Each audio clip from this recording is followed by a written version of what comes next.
So director Radhakrishna is like, I know it has been a very roller coaster journey for him. అంటే cinema 6 నెలలు 8 నెలల్లో అయిపోద్ది అనుకున్నారు, అది 3 నెలలు పట్టింది, రకరకాల కారణాలు. One of the major reasons injury.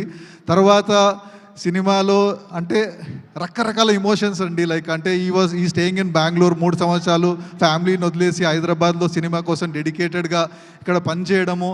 I know that ఈ went through so much, but